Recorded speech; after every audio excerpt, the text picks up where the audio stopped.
بسم اللہ الرحمن الرحیم الحمد للہ رب العالمین والصلاة والسلام علی اشرف الانبیاء والمرسلین نبینا محمد وعلی آلہ وصحبہ اجمعین اما بعد السلام علیکم ورحمۃ اللہ وبرکاتہ۔ محترم سامعین، اربعین نوویہ کی 24ویں حدیث اور اس کا ترجمہ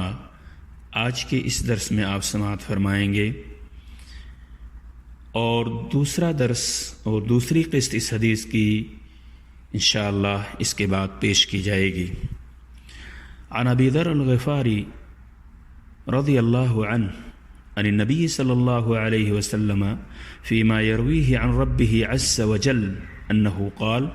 يا عبادي اني حرمت الظلم على نفسي وجعلته بينكم محرما فلا تظالموا يا عبادي كلكم ضال إلا من هديته فاستهدوني أهدكم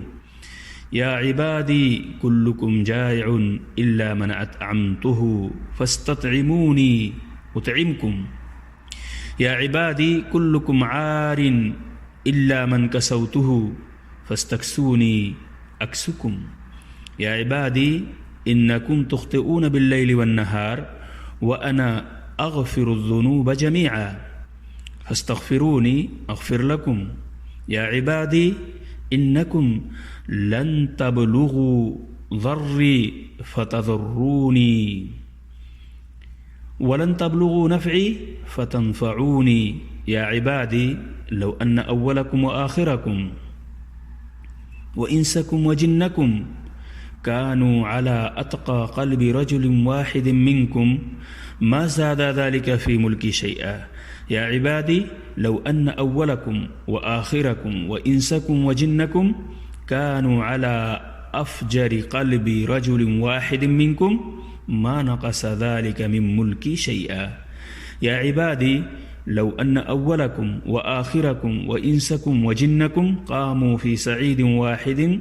فسألوني فأعطيت كل إنسان مسألته ما نقص ذلك مما عندي إلا كما ينقص المخيط إذا أدخل البحر يا عبادي إنما هي أعمالكم أحصيها لكم ثم أوفيكم إياها فمن وجد خيرا فليحمد الله ومن وجد غير ذلك فلا يلومن إلا نفسه رواہ مسلم۔ سامعین کرام، اس حدیث قدسی کا ترجمہ سماعت فرمائیے۔ ابو ذر رضی اللہ تعالیٰ عنہ سے مروی ہے کہ نبی اکرم صلی اللہ علیہ وسلم سے روایت کرتے ہوئے بیان کرتے ہیں کہ اللہ تبارک تعالیٰ نے فرمایا، اے میرے بندو، میں نے ظلم کو اپنے اوپر حرام کر لیا ہے اور اسے تمہارے درمیان بھی حرام قرار دیا ہے، بس ایک دوسرے پر ظلم نہ کرو۔ اے میرے بندو، تم سب گمراہ ہو سوائے اس کے جسے میں نے ہدایت دی ہے یا میں ہدایت دوں، سو مجھ سے ہدایت طلب کرو، میں تمہیں ہدایت دوں گا۔ اے میرے بندو، تم سب بھوکے ہو سوائے اس کے جسے میں کھانا کھلاؤں، بس مجھ سے کھانا مانگو، میں تمہیں کھلاؤں گا۔ اے میرے بندو، تم سب ننگے ہو سوائے اس کے جسے میں لباس پہناؤں، تو مجھ سے لباس مانگو، میں تمہیں لباس پہناؤں گا۔ اے میرے بندو، تم سب شب و روز خطائیں اور گناہ کرتے ہو اور میں تمام گناہوں کو بخشتا ہوں، تو مجھ سے بخشش مانگو، میں تم کو بخش دوں گا۔ اے میرے بندو،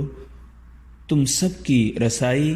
مجھے ضرر پہنچانے تک نہیں ہو سکتی، تم ہمیں نقصان نہیں پہنچا سکتے، تم مجھے ضرر پہنچا دو ایسا نہیں ہو سکتا، اور نہ ہی تمہاری رسائی مجھے نفع پہنچانے تک ہو سکتی ہے کہ تم مجھے نفع پہنچا دو، ایسا ہو نہیں سکتا۔ اے میرے بندو، اگر تمہارے پہلے کے لوگ اور تمہارے آخر کے لوگ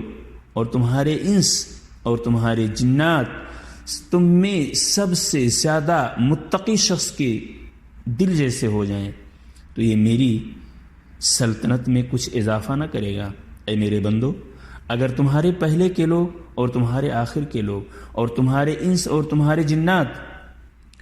تم میں سب سے زیادہ فاجر شخص کے دل جیسے ہو جائیں تو یہ میری سلطنت میں کچھ کمی بھی نہیں کر سکتے، کچھ کمی نہیں کرے گا یہ سب۔ اے میرے بندو، اگر تمہارے پہلے کے لوگ اور تمہارے آخر کے لوگ، تمہارے انسان اور تمہارے جنات ایک کھلے میدان میں کھڑے ہو جائیں اور سب مجھ سے سوال کریں اور میں ہر انسان کو اس کے مانگے ہوئے سوال کو دے دوں تو اس سے میرے خزانوں میں کوئی کمی نہ ہوگی، سوائے ایسے جیسے ایک سوئی کو سمندر میں ڈبویا جائے۔ ایک سوئی کو سمندر میں ڈبونے کے بعد سمندر میں کس قدر کمی واقع ہو جاتی ہے۔ اے میرے بندو، یہ تمہاری ہی اعمال ہیں جنہیں میں تمہارے لیے شمار کر کے رکھتا ہوں، پھر تم کو اس کا بدلہ دیتا ہوں۔ تو جو بھلائی پائے وہ اللہ کی حمد بیان کرے، اور جو اس کے سوا کچھ اور پائے تو وہ اپنے آپ ہی کی ملامت کرے۔ یہ روایت امام مسلم نے اپنی صحیح کے اندر ذکر کیا ہے۔ سامعین کرام، انشاءاللہ آنے والی قسط میں اس حدیث کی دوسری قسط میں اس حدیث سے مستنبط فوائد اور احکام کا تذکرہ کریں گے۔ السلام علیکم ورحمۃ اللہ وبرکاتہ۔